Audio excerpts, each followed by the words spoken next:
Hello everyone, my name is Ritu. आप सबका स्वागत है मेरे चैनल ऋतुराज पर। अगर किसी को चैनल को सर्च करने में यूट्यूब पर दिक्कत होती है तो आप सिर्फ यूट्यूब पर ऋतुराज चंडीगढ़ लिखिए, आपको चैनल शो हो जाएगा जिस पर अब तक 50+ वीडियो अपलोडेड है। ठीक है, जो हम एग्जाम लेकर चल रहे हैं वो बेसिकली CCRT, बट ये सभी एग्जाम्स के लिए इंपॉर्टेंट है, चाहे वो इग्नू हो, NCRT हो, CCRT हो, नीपा हो, दिल्ली यूनिवर्सिटी हो, IIT हो, सबके लिए। चाहे कोई भी commerce related exam, account officer, admin officer, junior auditor, assistant, superintendent, कोई भी एग्जाम हो, सबके लिए ये क्वेश्चंस इंपॉर्टेंट हैं। जो आज हम क्वेश्चन कर रहे हैं अपनी क्लास 4 में, ये एग्जाम्स के आए हुए क्वेश्चन हैं।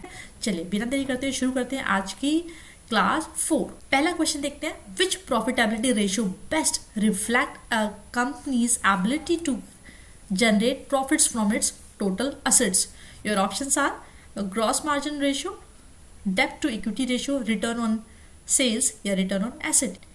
Your correct answer is D, return on asset. आगे चलते हैं, अगला क्वेश्चन देखते हैं, which of the following best describes the dividend payout ratio?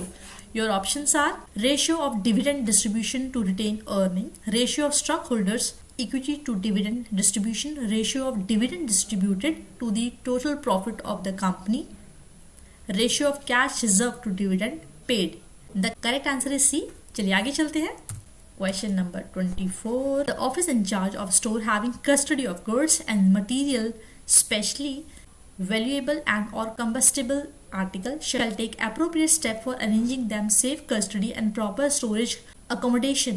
This come under which of the following GFR? देखिए GFR होता है जनरल फाइनेंशियल रूल, जो 2017 का है। ये गवर्नमेंट ऑफिस में जो भी ऑर्गेनाइजेशन में काम होता है वो GFR के अकॉर्डिंग होता है। तो इसके अकॉर्डिंग जो भी हमें अगर अपनी कम्युनिटी आर्टिकल्स को मेंटेन करना है, अरेंज करना है विद सेफ कस्टडी, वो कौन से रूल के अकॉर्डिंग होती है GFR में? So options are rule 209, rule 208, rule 210 या rule 211। The correct answer is rule 210। आगे चलते हैं, calculate the amount of depreciation to be charged for the third year by using diminishing value method of depreciation.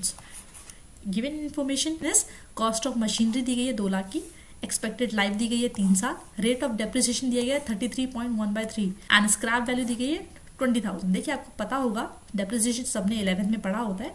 2 तरीके के method होते हैं, straight line method और एक होता है diminishing balance method, written down value method. Both are same.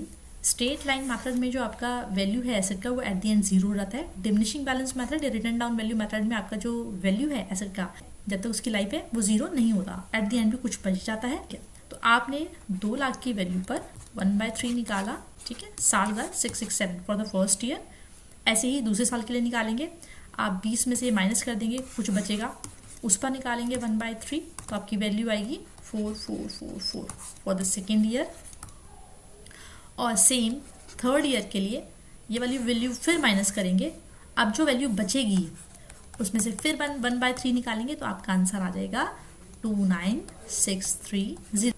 यही होगा आपके तीसरे साल का डेप्रिसिएशन। ठीक है, तो एक बार से आप कैलकुलेट करके देखना, इंपॉर्टेंट क्वेश्चन है। आगे चलते हैं, क्वेश्चन नंबर 26। INS AS यानी accounting standard 5 require prior period item to be, your options are written off in the profit and loss account, adjustment retrospectively in the financial statements, disclosed in the notes without adjusting financial statement, nor in future calculations. So the correct answer is adjustment retrospectively in the financial year. Next question देखते हैं, which section of the income tax act provide for the filing of belated returns? Income tax का कौन सा ऐसा section है जो belated return के बारे में बात करता है? Your options are section 139 subsection 1, section 143, section 139 subsection 3, section 139 subsection 4। So the correct answer is D, section 139 subsection 4 किसके बारे में याद करता है? Belated return. ये क्वेश्चंस एग्जाम्स में आए हुए हैं, सो ये एग्जाम्स के लिए इंपॉर्टेंट है। चलिए आगे चलते हैं, question number 28। Under which section is tax computed for individual opting for the alternate minimum tax? AMT का फुल फॉर्म है। Your options are section 115 JC, section 115 BAC, section 115 BA, section 115 BBE। So the correct answer is section 115 JC। 29 question देखते हैं, the aggregate turnover under the GST law does not include, your options are inter state supply of person having the same PAN number, export of goods or services or both, inward supplies on which tax is payable on reverse charge basis, exempt supply, inward supply on which tax is payable on reverse charge. Question number 30, आज की series का last question, which is the author's role in evaluating internal control system? Your options are to verify the operational efficiency of the system, to design the internal control system, to express an opinion on the adequacy of the system, to recommend changes in the system. So the correct answer is to express the opinion on adequacy of the system. ठीक है, thank you so much. Do like share and subscribe. जल्दी ही मिलते हैं next video के साथ. तब तक के लिए टेक केयर.